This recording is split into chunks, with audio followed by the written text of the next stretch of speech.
अगर हम पिछले 6 महीने का रिकॉर्ड देखें, तो इंडिया में बहुत बड़ी-बड़ी कंपनी ने अपने-अपने आईपीओ लॉन्च किया है।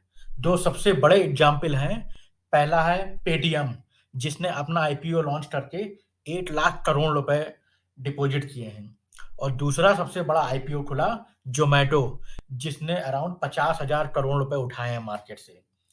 अगले साल कुछ बड़ी कंपनीज़ भी प्लान कर रही हैं अपना आईपीओ लाने के लिए। आज हम उन 4 बड़ी कंपनियों की बात करेंगे, जिसमें आप पैसे लगाकर अच्छे रिटर्न कमा सकते हैं। उसमें सबसे पहली कंपनी है एलआईसी। हम सब जानते हैं एलआईसी इंडिया की सबसे बड़ी गवर्नमेंट सब्सिडियरी इंश्योरेंस कंपनी है। दूसरी कंपनी है जो अपना आईपीओ लॉन्च कर रही है, वो बायजूस, जो कि इंडिया का सबसे बड़ा लर्निंग प्लेटफ़ॉर्म है। और तीसरी कंपनी है ओला, हम सब ओला यूज़ करते हैं। तो ओला इंडिया की सबसे बड़ी हेल रेडर कंपनी है। और जो चौथी सबसे बड़ी कंपनी है, वो है डिलिवरी।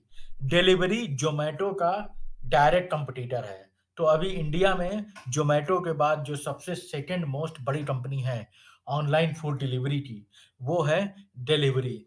ये सारी कंपनीज़ अगले साल जनवरी से लेकर अप्रैल तक अपना आईपीओ ला सकती हैं। अभी इनका डेट अनाउंस नहीं हुआ है, लेकिन अगर आप आईपीओ में पैसा कमाना चाहते हैं और शेयर होल्डर्स बनना चाहते हैं इस कंपनी के, तो आप इन पे नज़र रख सकते हैं। किसी भी कंपनी के आईपीओ में इन्वेस्ट करने से पहले उस कंपनी के प्रॉफ़िट और लॉस के बारे में अच्छे से एनालिसिस कर लेना चाहिए। वो कंपनी का रेवेन्यू कितना है? क्या वो प्रॉफ़िट में है कि लॉस में है?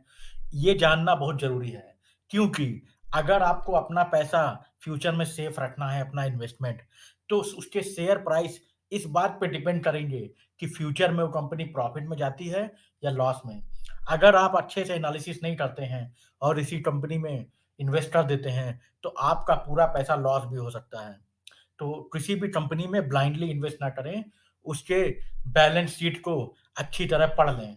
बैलेंस शीट को किसी कंपनी के कैसे पढ़ा जाता है, वो आप हमारे चैनल के वीडियो में देख सकते हैं। हमने उसके लिए एक अलग से वीडियो बनाया है, किसी भी कंपनी का बैलेंस शीट कैसे पढ़ा जाता है। दूसरा सबसे इम्पोर्टेंट कंपोनेंट ये देखना है कि क्या वो कंपनी लास्ट 5 ईयर और 10 ईयर से प्रॉफिट कमा रही है या लॉस कमा रही है। ये सब एनालिसिस करना बहुत ज़रूरी है। अगर आप एलआईसी के बारे में देखें, तो एलआईसी 1956 में खुली थी और एलआईसी हमेशा से ही प्रॉफिट में रही है, क्योंकि ये गवर्नमेंट ऑर्गेनाइज़ेशन है और इंडिया का 49% मार्केट सिर्फ़ एलआईसी के पास है। तो एलआईसी का रेवेन्यू और प्रॉफिट बहुत ज़्यादा स्ट्रॉन्ग रहा है हमेशा से। तो मैं ये बोलूँगा इस कंपनी में अगर आप आईपीओ लेते हैं और इस कंपनी के शेयर अगर आप होल्ड करके रखते हैं, तो लॉन्ग टर्म में आप बहुत अच्छे रिटर्न कमा सकते हैं। दूसरी जो सबसे बड़ा आईपीओ ओपन होने वाला है वो बायजूस। बायजूस हम जानते हैं 2011 में इंडिया में ओपन हुआ था और ये इंडिया की सबसे बड़ी लर्निंग प्लेटफ़ॉर्म कंपनी है। लेकिन इस कंपनी ने रिसेंटली बहुत सारा डेट लगभग 20,000 करोड़ रुपए उठाए हैं। क्योंकि इसने लास्ट 1 ईयर में बहुत सारी कंपनीज़ को एक्वायर किया है। वो कंपनीज़ को एक्वायर करने के लिए इसने बहुत सारा डेट मार्केट से उठाया है। इसका नेट प्रॉफ़िट भी बहुत कम है, अराउंड 50 करोड़ के करीब और इसका रेवेन्यू तो ज़्यादा है, लेकिन नेट प्रॉफ़िट बहुत कम है। तो किसी भी कंपनी में इन्वेस्ट करने से पहले उसके लॉस और उसके डेट को ज़रूर देखें। बायजूस का डेट अभी बहुत ज़्यादा है और उसका प्रॉफ़िट बहुत कम है। तो अगर उनको प्रॉफ़िट कमाना है, तो कम से कम अगले 5 साल तक उनको कंटीन्यूअस प्रॉफ़िट दिखाना पड़ेगा, grow by grow. Then only they can go to net profit. तो अभी हम बायजूस के बारे में कॉन्फिडेंटली कुछ कह नहीं सकते कि इसका शेयर आगे जाके आपको रिटर्न अच्छे देगा या नहीं देगा। क्योंकि लर्निंग प्लेटफ़ॉर्म में बहुत ज़्यादा कॉम्पिटिशन है और अभी तक कोई बहुत ज़्यादा डेटा हमारे पास नहीं है बायजूस के लिए और बायजूस के ऊपर डेट बहुत ज़्यादा है। तो अगर उनको नेट प्रॉफ़िटेबल होना है, तो कम से कम 5 से 10 साल तक उनको अपना प्रॉफ़िट बहुत ग्रो करना पड़ेगा, ताकि उनका डेट कम से कम हो सके। तो आपको ये देखना पड़ेगा फ्यूचर में आप कितना इन्वेस्ट करना चाहते हैं, क्योंकि ये कंपनी अभी कोई भी ज़्यादा प्रॉफ़िट में नहीं है। तीसरी जो सबसे बड़ी कंपनी आईपीओ ओपन कर रही है वो है ओला। हम सब जानते हैं और डेली टू डेली हम अपनी लाइफ़ में ओला का यूज़ करते हैं। ओला इंडिया की सबसे बड़ी ऑनलाइन टैक्सी बुकिंग कंपनी है। ओला ने अपना ग्रोथ बहुत तेज़ी से किया है और बहुत सारी दुनिया की बहुत सारी कंट्रीज़ में ओला ग्रो कर चुकी है। 2 महीने पहले ओला ने अपना खुद का स्कूटी भी चालू किया है। तो अगर ग्रोथ ग्रोथ के पर्सपेक्टिव में देखें, तो भले ही ओला का लॉस ज़्यादा है, लेकिन ओला ने बहुत सारे डिफरेंट डिफरेंट बिज़नेसेस में ग्रो किया है। अभी ओला ने नया ऑनलाइन ग्रोसरी का भी बिज़नेस चालू किया है।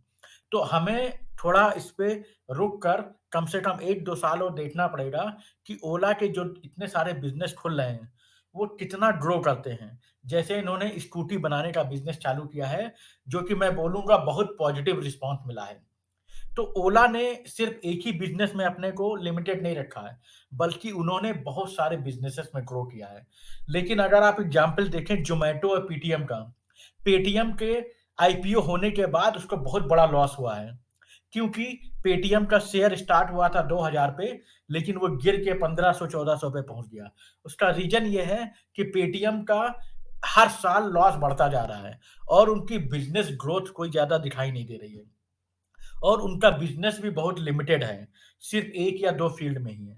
तो ओला के लिए हम ये बोल सकते हैं, ओला का लॉस ज़्यादा है, लेकिन ओला ने फिर भी बहुत सारी कंट्रीज़ में अपने को एक्सपैंड किया है और वो बिज़नेसेस भी बढ़ा रहे हैं। तो अगले 2-3 साल ओला के लिए बहुत इम्पोर्टेंट होंगे ये दिखाने के लिए कि क्या वो अपने ग्रोथ को ऐसे ही बढ़ा पाएँगे और अपनी कंपनी को प्रॉफ़िटेबल ला पाएँगे या नहीं ला पाएँगे। तो आज के हिसाब से देखा जाए तो ओला को आप पॉजिटिव रैंकिंग दे सकते हैं। और चौथी कंपनी है डिलीवरी, ये भी अभी लॉस में चल रही है।